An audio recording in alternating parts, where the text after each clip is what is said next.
Question number 6 में हमारे पास गिवन है the lower end of a capillary tube of diameter 2 mm is dipped 8 centimetre below the surface of water in a beaker. यानी कि एक capillary tube ली मैंने, उसके लोअर एंड को मैंने पानी के सरफेस से 8 सेंटीमीटर नीचे डिप कर दिया। तो हमसे यहाँ पे पूछा गया what is the pressure required in the tube in order to blow a hemispherical bubble at its end in water. यानी कि हमें कितने प्रेशर की रिक्वायरमेंट हुई यहाँ पे कैपिलरी ट्यूब के एंड पे, लोअर एंड पे एक हेमिस्फेरिकल बबल को क्रिएट करने के लिए। क्वेश्चन में हमारे पास गिवन है surface tension of water 7.30 into 10 की पावर -2 न्यूटन पर मीटर और डेंसिटी ऑफ वाटर गिवन है 1000 kg पर मीटर क्यूब। तो जो भी हमारे पास गिवन डेटा था, पहले गिवन डेटा को हम लिख लेते हैं। Diameter of capillary tube d, diameter से हम रेडियस निकाल लेंगे तो रेडियस कितना आ जाएगा हमारे पास 1 mm। रेडियस हो गया हमारे पास 1 इंटू 10 की पावर -3 मीटर। अब height of tube inside water, जो हमारे पास कैपिलरी ट्यूब थी उसको मैंने 8 सेंटीमीटर नीचे डिप किया है, तो हाइट हमारे पास कितनी आ गई 8 सेंटीमीटर, दैट इज 8 इंटू 10 की power -2 metre. Surface tension of water हमारे पास गिवन है 7.30 इंटू 10 की पावर -2 न्यूटन पर metre. Density of water given है 1000 kg पर मीटर क्यूब। ठीक है, तो अब क्वेश्चन को समझते हैं। तो क्वेश्चन के अकॉर्डिंग मैंने एक कैपिलरी ट्यूब को लिया और उसको पानी के सरफेस से 8 सेंटीमीटर नीचे डिप कर दिया। ठीक है, अब यहाँ पे मैंने क्या किया, ऊपर से ब्लो किया और ब्लो करके एक प्रेशर इसके अंदर प्रेशर बनाया। ठीक है, अब ये प्रेशर हमें रिक्वायरमेंट है कि ये प्रेशर कितना हमें जरूरत पड़ेगी यहाँ पे एक हेमिस्फेरिकल बबल को क्रिएट करने के लिए। तो इस क्वेश्चन को सॉल्व करने के लिए हम यहाँ पे 3 पॉइंट्स ले लेते हैं। मान लेते हैं कि मैंने यहाँ पे हेमिस्फेरिकल बबल को क्रिएट करने के लिए P प्रेशर अप्लाई किया और यहाँ पे एक हेमिस्फेरिकल बबल क्रिएट हो गया। तो यहाँ पे मैंने 3 पॉइंट्स लिए, एक पॉइंट A, एक पॉइंट B और एक पॉइंट C। ठीक है, तीनों ही पॉइंट्स पे हम प्रेशर देखेंगे कि तीनों पॉइंट्स पे प्रेशर है कितना। तो सबसे पहले हम A पॉइंट की बात करते हैं, सबसे पहले हम C पॉइंट की बात करते हैं। तो C पॉइंट पे प्रेशर कितना होगा, जितना प्रेशर मैंने यहां से ब्लो करके अप्लाई किया, यानी कि प्रेशर एट पॉइंट C कितना हो गया P के बराबर। यहाँ पे जो रिक्वायर्ड प्रेशर है उसी को हम P मान रहे हैं। ठीक है, यही P की वैल्यू हमें कैलकुलेट करनी है। तो C पॉइंट पर जो प्रेशर होगा वो कितना आ गया हमारे पास P। अब हम देखते हैं पॉइंट B पे।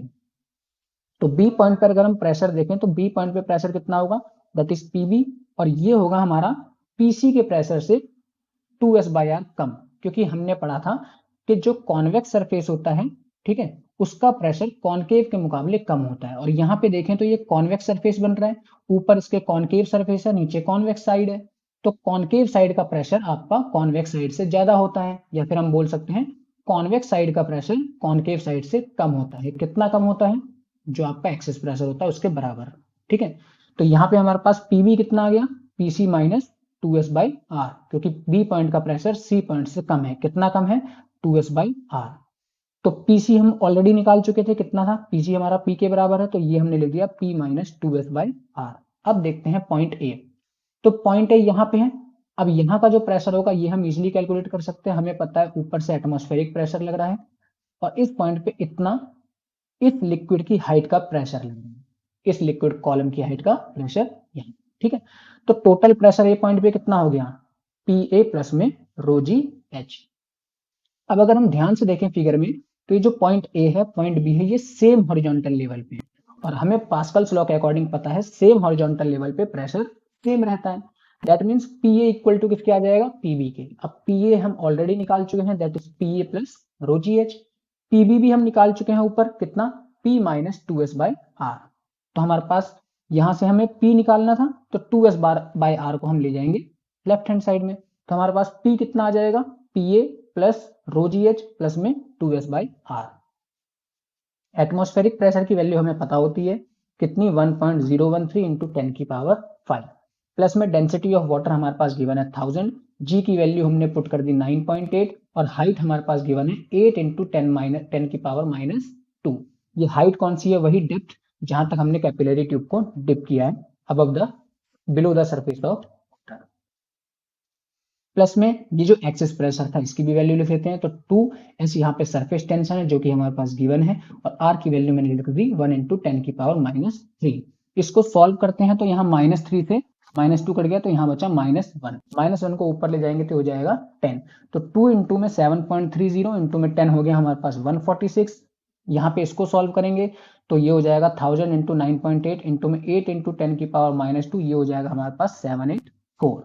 यहाँ पे इसको सॉल्व करते हैं तो 10 की पावर 5 से मल्टीप्लाई करेंगे, ये आ जाएगा 1013 तो हमारे पास आंसर कितना आ गया टोटल इन तीनों को ऐड करके 102230। इसको हम प्रॉपर साइंटिफिक नोटेशन में लिख सकते हैं 1.02 इंटू 10 की पावर 5 पास्कल। यही हमारा रिक्वायर्ड प्रेशर है क्या क्रिएट करने के लिए, एक हेमिस्फेरिकल बबल को क्रिएट करने के लिए। अब हमसे इसमें एक और चीज पूछी गई थी क्वेश्चन में, हमें एक्सेस प्रेशर भी निकालना था। यहाँ पे ये रहा also calculate the access pressure. तो एक्सेस प्रेशर इनसाइड बबल कितना होगा, एक्सेस प्रेशर हम ऑलरेडी निकाल चुके हैं 2s/r। तो 2s/r से निकाल लेंगे, वही वैल्यूज रखेंगे और इसको सब्स्टिट्यूट करके हमारे पास जो आंसर यहाँ आया था वही आंसर यहाँ आ जाएगा 146 पास्कल। क्वेश्चन नंबर 7 में हमसे पूछा गया है what is the excess pressure inside a bubble of soap solution of radius 5 mm given that the surface tension of soap solution at the temperature 20 degree centigrade is 2.50 into 10 की power -2 newton पर metre. तो यहाँ पे हमारे पास एक soap solution given है, उस soap solution के थ्रू हमने एक बबल बनाया और उस बबल का रेडियस भी हमारे पास गिवन है 5 mm। हमें उसके अंदर एक्सेस प्रेशर निकालना है अगर हमें surface tension of soap solution इतना गिवन है। तो यहाँ पे रेडियस ऑफ सोप बबल लिख लिया मैंने, surface tension of soap solution हमारे पास गिवन है वो भी लिख लिया।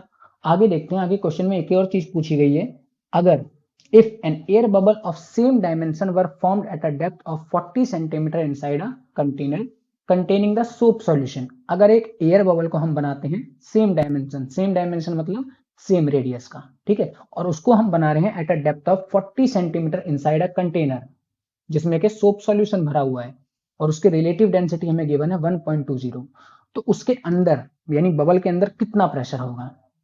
ठीक है, ये भी बहुत इजी क्वेश्चन है, निकाल लेंगे हम। हमें क्वेश्चन में एक और चीज गिवन है कि एक एटीएम प्रेशर को हमें कितना यूज करना है 1.01 इंटू 10 की पावर 5 पास्कल यानी एटमॉस्फेरिक प्रेशर की वैल्यू गिवन है। तो जो भी गिवन डेटा था वो हमने लिख लिया, यहाँ पे हमारे पास गिवन है, रिलेटिव डेंसिटी गिवन है जिससे हम डेंसिटी ऑफ सोप सॉल्यूशन निकाल सकते हैं, वो आ गई इतनी। अब excess pressure inside the soap bubble, सबसे पहला पार्ट हमारा क्या था, सोप बबल के अंदर एक्सेस प्रेशर को फाइंड करना। सोप बबल के अंदर एक्सेस प्रेशर के लिए हमारे पास डायरेक्ट एक फॉर्मूला गिवन है that is P is equal to 4s/r। यहाँ पे वैल्यूज पुट करेंगे 4, surface tension of soap solution हमें गिवन था 2.50 इंटू 10 की पावर -2, डिवाइड कर देंगे इसको रेडियस से, रेडियस किसका, सोप बबल का, वो है हमारे पास 5 इंटू 10 की पावर -3। ठीक है, -3 से यहाँ पे -2 को काट दिया तो यहाँ पे बचेगा -1। ठीक है, और यहाँ पे हमारे पास इसको सॉल्व करेंगे तो 2.5 से इसको काटेंगे तो ये हो जाएगा 2, और यहाँ से 2 से इसको काटा मैंने तो ये हो गया 2। अब 2 मल्टीप्लाइड बाय 10 की पावर -1 को ऊपर ले जाएंगे तो ये हो जाएगा हमारे पास 20 पास्कल। अब इसी के बी पार्ट में हमसे क्या पूछा गया था यानी सेकंड पार्ट में, कि हमें सेम रेडियस का एक एयर बबल बनाना है सोप सॉल्यूशन में, कितनी डेप्थ पे, ये हमारे पास डेप्थ गिवन है 40 सेंटीमीटर की डेप्थ पे है। ठीक है, तो इसके अंदर हमारे पास पूछा गया है कि सोप बबल एयर बबल के अंदर कितना प्रेशर होगा। तो मान लेते हैं इस जो एयर बबल है उसके अंदर का जो एक्सेस प्रेशर है वो हमारे पास है P डैश, क्योंकि एयर बबल के अंदर क्या होता है, हमेशा कुछ ना कुछ एक्सेस प्रेशर होता है। तो वो प्रेशर मैंने कितना मान लिया 2s/r। इसकी वैल्यू निकाल लेते हैं हम यहाँ पे, तो ये कितना आ जाएगा 2 इंटू में 2.50 इंटू 10 की power -2 divide by 5 into 10, radius हमारे पास उतना ही गिवन था जितना सोप बबल का था, तो 5 इंटू 10 की पावर -3। इसको सॉल्व करेंगे तो 2.5 से ये कटेगा तो 2 आएगा, 2 से ये कैंसिल हो गया, 10 की पावर -2 से -3 कैंसिल हुआ तो -1 आ गया, और 10 की पावर -1 पर जाएगा तो हमारे पास प्रेशर कितना आ गया 10 पास्कल। अब देखते हैं हमारे पास total pressure inside air bubble कितना होगा। अब हमें पता है जो एयर बबल है वो इतनी डेप्थ पे है, तो यानी कि इस पर जो है इतनी डेप्थ का प्रेशर तो पहले से अप्लाई हो रहा है। ठीक है, तो ऊपर प्रेशर कितना था, ऊपर यहाँ से एटमॉस्फेरिक प्रेशर काम कर रहा है, प्लस में इतनी डेप्थ का जो प्रेशर है वो भी एक्ट करेगा, और साथ में इसके अंदर कुछ ना कुछ एक्सेस प्रेशर तो पहले से ही है। तो टोटल प्रेशर कितना हो जाएगा, एटमॉस्फेरिक प्रेशर प्लस में pressure due to 40 centimetre of soap solution plus में एक्सेस प्रेशर, तो टोटल प्रेशर कितना आ गया PA plus rho GH plus में P डैश। तो P इक्वल टू कितना हो जाएगा 1.013 इंटू 10 की पावर 5 प्लस में डेंसिटी हमारे पास गिवन थी 1.2 इंटू 10 की पावर 3 इंटू में जी की वैल्यू है 9.8 और एच की वैल्यू है 0.40 प्लस में एक्सिस प्रेशर हमने निकाला था 10। इसको सॉल्व करेंगे तो हमारे पास ये आ जाएगा 101300 और यहाँ पे 1.2 इंटू 9.8 को मल्टीप्लाई करेंगे 0.40 से तो हमारे पास आंसर आएगा 4.704। उसको मैंने 10 की पावर 3 से मल्टीप्लाई किया तो ये हो गया 4704 प्लस में 10। इन तीनों को ऐड करते हैं तो हमारे पास आंसर आ जाएगा 106014। प्रॉपर साइंटिफिक नोटेशन के साथ हमारे पास आंसर क्या आ जाएगा 1.06 इंटू 10 की पावर 5 पास्कल। क्वेश्चन नंबर 8 में हमारे पास गिवन है mercury has an angle of contact equal to 140 degree with soda lime glass. यानी मरकरी का एंगल ऑफ कांटेक्ट हमें दे रखा है कितना 140 डिग्री किसके साथ में सोडा लाइम ग्लास के साथ में। ठीक है, एक नैरो ट्यूब है जिसका रेडियस गिवन है हमारे पास 1 mm made of this glass is dipped in a trough containing mercury. एक नैरो ट्यूब यानी कि एक तरह की हम कैपिलरी ट्यूब समझ सकते हैं जिसका रेडियस 1 mm है। इसको मैंने डिप कर दिया एक ट्रफ में जिसमें क्या है मरकरी है। ट्रफ का मतलब आप एक बीकर टाइप समझ सकते हो। By what amount does the mercury dip down in the tube relative to the liquid surface outside. हमसे यहाँ पे पूछा गया है कि कितने अमाउंट से जो मरकरी है वो डिप कर जाएगी relative to the liquid surface outside. यानी लिक्विड का सरफेस मान लेते हैं ये हमारे पास यहां तक मरकरी फील्ड थी, ठीक है, इसी ट्रफ के अंदर, और यहाँ पे इस ट्यूब के अंदर जो मरकरी का लेवल है वो नीचे गिर गया। तो मान लेते हैं ये जो डेप्थ है इस डेप्थ पे हमारा जो मरकरी है वो डिप कर गई। ठीक है, यही डेप्थ मुझे निकालनी है तो इसको मैं मान लेता हूं h। ठीक है, हमें गिवन है surface tension of mercury at the temperature of experiment point में 465 न्यूटन पर metre. Density of mercury given है 13.6 इंटू 10 की पावर 3 kg पर मीटर क्यूब। तो जो भी गिवन डेटा है पहले वो लिख लेते हैं। एंगल ऑफ कांटेक्ट हमारे पास गिवन है, रेडियस ऑफ ट्यूब गिवन है, इसको मैंने मीटर में चेंज कर लिया, सरफेस टेंशन गिवन है और डेंसिटी ऑफ मरकरी गिवन है। अब यहाँ पे हम इसको सिंप्लीफाइंड कर सकते हैं using ascent formula. Ascent formula हमारे पास क्या है 2s cos थीटा बाय में r रो g। 2 की वैल्यू हमारे पास एज इट इज आ गई। सरफेस टेंशन हमारे पास गिवन था पॉइंट में 465, ये लिख दिया हमने, मल्टीप्लाइड बाय cos थीटा। यहाँ पे थीटा हमारे पास 140 डिग्री और cos 140 की वैल्यू आप कैलकुलेटर का यूज करके निकाल सकते हो, वो आएगी हमारे पास माइनस में 0.766 डिवाइड बाय आर की वैल्यू आ गई हमारे पास 1 इंटू में 10 की पावर -3 मल्टीप्लाइड बाय डेंसिटी हमारे पास मरकरी की कितनी है 13.6 इंटू में 10 की पावर 3। जी की वैल्यू है हमारे पास 9.8। ये सारी वैल्यूज को मैंने जब पुट किया उसके बाद इसको सॉल्व करते हैं तो ये ऊपर वाली वैल्यूज को सॉल्व करते हैं पहले। 2 इंटू में 0.465 इंटू में -0.766 ये आ गया हमारे पास माइनस में 0.712 डिवाइड बाय नीचे वाली वैल्यूज को सॉल्व करेंगे तो आ जाएगा हमारे पास 133.28।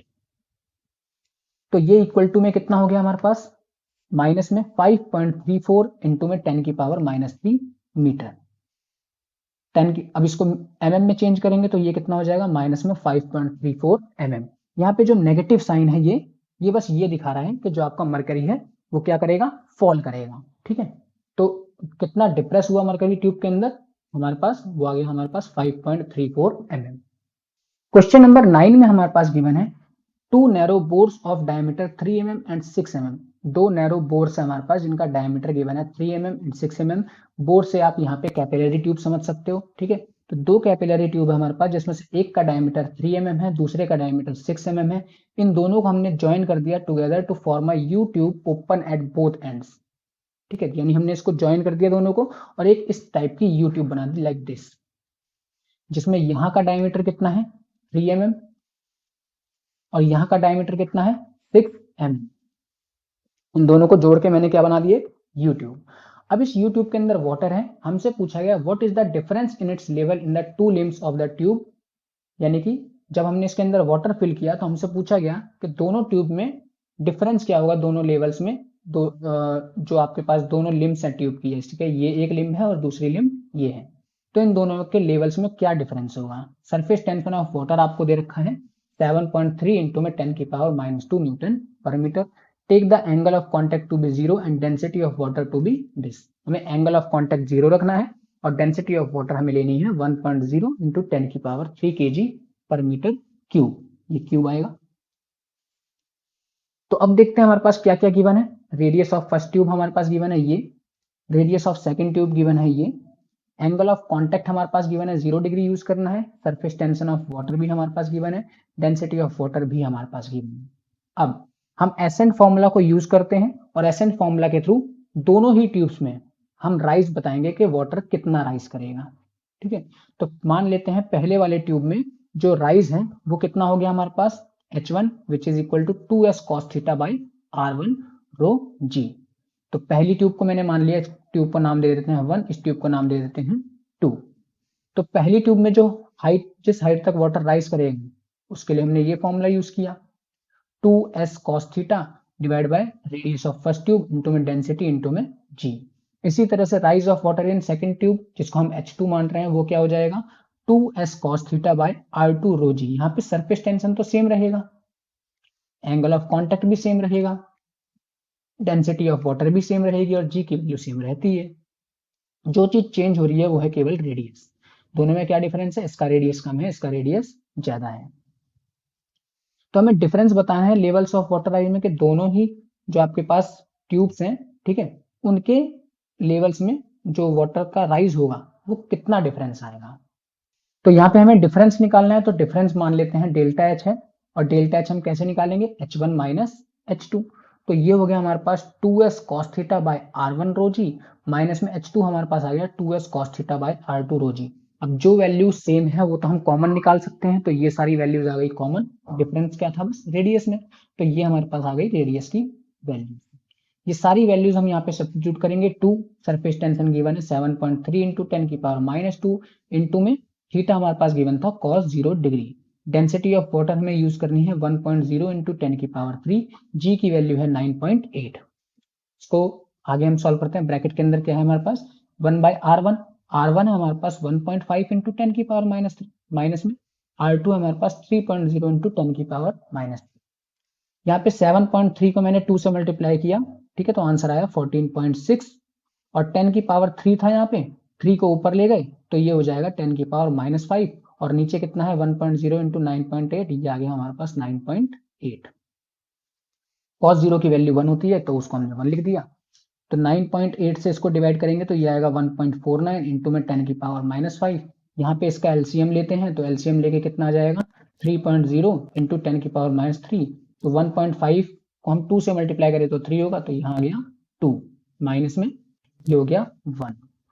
तो यहाँ कितना बचा 2 - 1 that is 1 divide by 3 into में 10 की पावर -3। यहाँ पे इसको क्या करेंगे हम 3 से डिवाइड करने वाले हैं, तो 3 से जब मैंने इसको डिवाइड किया तो ये हो गया पॉइंट में 4966 और 10 की पावर -3 से मैंने -5 को काट दिया तो ये बचा 10 की पावर -2 और ये हमारे पास सॉल्व करके आंसर कितना आ जाएगा 4.97 इंटू में 10 की पावर -3 मीटर।